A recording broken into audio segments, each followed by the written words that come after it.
Usually when you think about the borders of Southeast Europe, you probably picture, I don't know, physical checkpoints, right? Like the customs lines stretching through the Balkans, or the rugged mountain passes sloping down toward the Black Sea. Yeah, I mean, it's geography you can actually reach out and touch. Exactly. It's the traditional way we measure security. But today, we are looking at a completely different map. Because the borders currently under the most intense siege are, well, entirely invisible. They really are. So welcome to the inaugural deep dive of C.I.P.H.E.R, the Central Intelligence Platform for Heightened Emergent Resilience for Southeast Europe. I am your host, and I'm honored to launch this weekly briefing dedicated to the cyber resilience of our region, stretching from the Adriatic to the Black Sea. And our mission here is simple, really. We want to cut through the deafening global cybersecurity noise, right? Because there is so much of it. We are taking the world's most critical threat intelligence and focusing it directly on our corner of Europe. We are speaking directly to you, the professionals and citizens of Greece, Bulgaria, Romania, Serbia, North Macedonia, Albania, Bosnia and Herzegovina, Montenegro, Kosovo, and Moldova. That regional translation is just vital. I mean, we are constantly flooded with global data, reports from London, breaches in California. But the question always remains, how does this actually impact a tech startup in Sofia or a municipal grid in the Western Balkans? Which is exactly what we're going to answer. So the format of this deep dive is straightforward. We are taking a massive stack of intelligence and viewing it strictly through that local lens. And we have some heavy-hitting sources on the table today. We do, yeah.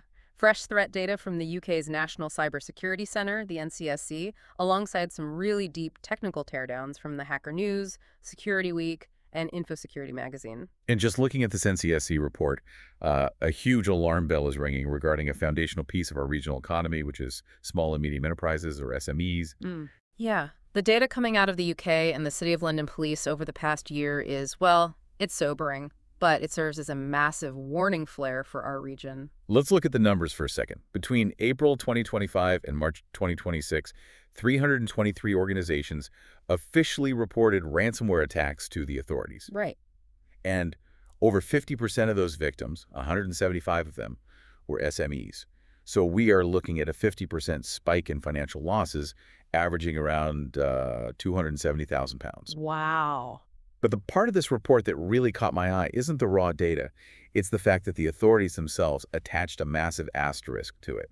They are warning that these figures are likely a severe undercount. Oh, they are almost certainly just a fraction of the real damage, because the core issue here is the psychology, right, and the business pressures surrounding a breach. Survival mode? Exactly. When a smaller business gets hit, their first reaction isn't usually to call law enforcement. Which totally makes sense. Like if I run a mid-sized logistics company in Serbia and my systems get locked down, I'm terrified of two things. The penalties and the reputation. Yeah. First, the regulatory compliance penalties if client data was exposed. And second, the absolute reputational disaster of my clients finding out I just wired money to a criminal syndicate to get my shipping manifests back. Oh, so you just pay the ransom quietly. Right, I swoop it under the rug and I never report it. And that is the trap. That silence is what makes this so dangerous for Southeast Europe. I mean, if you look at the economic makeup of countries like Bulgaria, North Macedonia, and Romania, they are heavily powered by high concentrations of these dynamic SMEs. And they just don't have the budgets for massive security ops. No, they rarely have the dedicated multi-million-euro security budgets of a huge multinational firm, which makes them perfect targets. And if this underreporting trend is mirroring itself in our region, which, human nature basically guarantees it is, our local law enforcement cannot map threat actor patterns. We are flying blind. It creates a total intelligence vacuum. But the NCSC didn't just highlight the problem. Their industry experts provided a clear path forward. And the good news is it doesn't require a massive budget. Oh, right. The network segmentation and strict logging advice. Exactly. I mean, aggressive network segmentation is the primary defense here. I really want to dig into that concept of network segmentation because it sounds like corporate jargon, but the mechanics are actually very straightforward. I always picture it like the watertight compartments on a massive cargo ship. That's a great way to look at it. Right. If the hull gets breached by a reef, the water floods one compartment, the heavy steel doors seal shut, containing the damage, and the whole ship doesn't sink. That is the exact architectural principle, because in a poorly designed SME network, everything is connected. A flat network. Yeah, a flat network. The receptionist's computer is on the same network as the CEO's laptop, which is on the same network as the database holding the company's financial records. So if a threat actor sends a phishing email to the receptionist and they click the link, The attacker essentially has a master key to the entire building. But with proper segmentation, you are building those watertight doors. You put the financial data in a highly restricted VLAN, a virtual local area network, and the receptionist's machine literally cannot communicate with it. so if the attacker breaches the front desk, they just hit a solid wall. Exactly. To get further, they have to try and break through internal firewalls, which makes a lot of digital noise. And that noise gives your logging systems the chance to spot them. Make the attacker's job harder. Okay, so while SMEs are fighting off these financially motivated gangs casting huge nets, I want to look at a totally different threat profile. A much more targeted one? Yes, because high-profile individuals in our region are facing state-level, highly targeted espionage. We have joint reporting here from Citizen Lab and Wired, detailing an attack on Stelios Kouloglou, a former Greek member of the European Parliament. Right, the Pegasus case. Yeah, he was hacked with Pegasus mercenary spyware. And for anyone unfamiliar, this is zero-click spyware. You don't have to click a bad link. It exploits invisible vulnerabilities in how a phone processes a message. It compromises the device without the user ever touching the screen. But the wild part isn't the software. It's the target. The paradox here is staggering. Because Kouloglou wasn't just a random politician, he was actively serving on the PEGA committee. Which is the exact European body established to investigate Pegasus and spyware abuses. Exactly. I have to push back on the attacker's logic here, though. Wait, isn't targeting the very committee investigating you incredibly reckless? It's like bugging the police precinct that's building a federal case against you. It is deeply arrogant, but it's an arrogance built on capability and a perceived lack of consequences.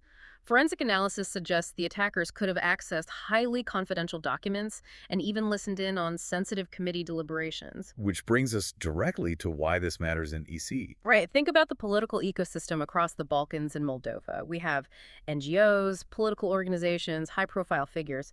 This is a direct hit on regional political transparency. It proved that nobody is too close to the oversight process to be immune. Nobody. The attackers are clearly undeterred by oversight. It highlights an urgent need for heightened mobile device security for high-profile regional figures. Your out-of-the-box phone setup is an active liability. Okay, so from the digital surveillance of politicians, let's pivot to the digital manipulation of our physical infrastructure, specifically the utilities that power our homes. This is a really fascinating case. I was reading this report from Protothema about a criminal operation dismantled in Greece. It caused over 9 million euros in losses through electricity theft. And they didn't do it by climbing telephone poles and bypassing wire? No, it was a highly sophisticated technical operation. Break down the Tradecraft for us. How did they actually do this? Well, this is a rare documented case of industrial control system, or ICS-adjacent fraud. They specifically targeted EDMI-Atlas-type digital electricity meter. The smart meters. Right. Instead of messing with the wiring, they used a specialized optical probe. They interfaced with the meter directly and injected illegal malicious firmware into the device. So they rewrote the brain of the meter. Exactly. And by altering that core software, they granted themselves unauthorized online access to the HEDNO telemetry system. That's the Hellenic Electricity Distribution Network operator. Meaning they could manipulate the consumption data being sent back to headquarters in real time. Yes, erasing their digital footprint on the grid. You know, it makes you realize these smart meters are basically just tiny, unprotected computers hanging on the side of everyone's house. They absolutely are. They are networked endpoints. Which leads to a pretty terrifying question.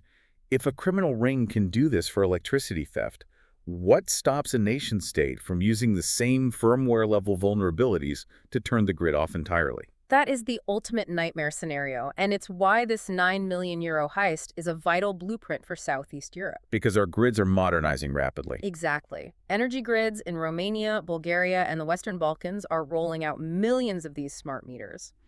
Energy providers in C must view these devices as high-stakes endpoints. They require rigorous physical and firmware-level auditing. So in Greece, the attackers still needed a physical optical probe. They had to actually walk up to the meter. But the next evolution of cybercrime requires no physical interaction at all. We are stepping into the era of autonomous AI. Right. Researchers at SysDig detailed a new threat called JadePuffer. They're describing it as the first fully agentic ransomware. This is a fundamental shift because traditional malware is basically a static script. If it hits an unexpected firewall, it crashes. It has to wait for a human hacker to rewrite the code. But JadePuffer is different. Very different. It uses large language models, LLMs, for real-time reasoning. It operates autonomously. The initial infection vector targets an open-source AI orchestration tool called Flaw. And JadePuffer exploits a remote code execution endpoint in LangFlow, right? Yes, an RCE endpoint. It delivers its payloads as base64 encoded Python scripts. But what makes it terrifying is that the payload is self-narrating. Wait, let me make sure I'm grasping this. The malware is literally writing notes to itself, like reasoning out its next steps as it hacks you. That is exactly what is happening. It adapts on the fly. Sysdig documented one sequence where the JadePuffer agent hit a failed login. Instead of crashing, it read the error message, reasoned out a fix, and successfully bypassed the login in just 31 seconds. 31 seconds. If malware can self-narrate and rewrite itself that fast, are traditional static defense rules completely obsolete? That's a massive challenge. Now, to be clear, this isn't a doomsday Skynet scenario, but it is an unprecedented productivity gain for attackers. Which is highly relevant for our region's thriving IT and software development hubs. Think of Bucharest, Sofia, Athens. Absolutely. Those regional tech sectors frequently host the exact LangFlow and AI orchestration instances that JadePuffer targets. So the takeaway for regional sysadmins listening to this is you must strictly firewall any AI-exposed infrastructure, right? You have to monitor for those Python payloads. You have to assume the AI tool itself can be weaponized against you. Okay, so we've been talking about futuristic AI agents. But sometimes the most critical threats are ghosts that have been haunting our foundational systems for decades. The legacy infrastructure quietly crumbling underneath us. Yeah. There's a report from the Hacker News about a vulnerability discovered by researcher Hunwoo Kim for the KVM CTF reward program. It's dubbed Januscape, CVE 2026-53359. And the mechanism behind Januscape is a classic, deeply devastating flaw known as a use-after-free bug. So this lives in the Linux KVM Hypervisor. For our listeners, a hypervisor is the software that allows a physical server to run multiple isolated virtual machines, like a property manager of an apartment building keeping tenants out of each other's rooms. Right, and out of the building's main control room. But this bug is in the KVM's shadow MMU code, the memory management unit. So a use-after-free bug, that basically means the system thinks a block of memory is empty, but a rogue pointer tries to use it anyway. Right? Exactly. And when that happens in the complex shadow MMU code, it triggers memory corruption. This allows for a very rare guest-to-host escape, affecting both Intel and AMD by 86 systems. Meaning an attacker inside a restricted virtual machine breaks out and executes code on the host server itself. Yes. Yes. The walls come down, they compromise everything. This flaw has been sitting in shared code for 16 years unnoticed. How does something so foundational hide in plain sight for almost 2 decades? Because memory management code is notoriously miserable to audit, human reviewers simply gloss over the logic errors. It really reminds us that trusting open source doesn't mean perfectly secure. And this ties directly back to C, because our region's critical infrastructure and cloud environments rely heavily on Linux KVMs. A guest-to-host escape breaks the fundamental security promise of cloud computing. Regional IT leaders need to urgently audit their hypervisors. So to summarize today's briefing, cyber resilience in Southeast Europe requires vigilance across all fronts. From local SMEs needing better network segmentation to fight off ransomware, to securing smart grids in the Balkans, to patching 16-year-old hypervisor flaws. It really is all connected. And, I want to leave you with a chilling final thought to mull over based on today's sources. We just discussed how a critical vulnerability like Januscape hid in human-written code for 16 years. And we also discussed how AI agents like JadePuffer can read, reason, and write code autonomously in seconds. What happens when threat actors turn these AI agents loose, not just to deploy ransomware, but to autonomously hunt through legacy open source code for 0 days that human eyes have missed for decades?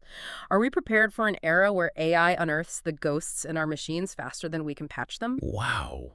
That is a terrifying thought, and exactly why we do this show. Thank you for joining us on this deep dive. Stay resilient, stay informed, and whatever you do, keep your network segmented. See you next week.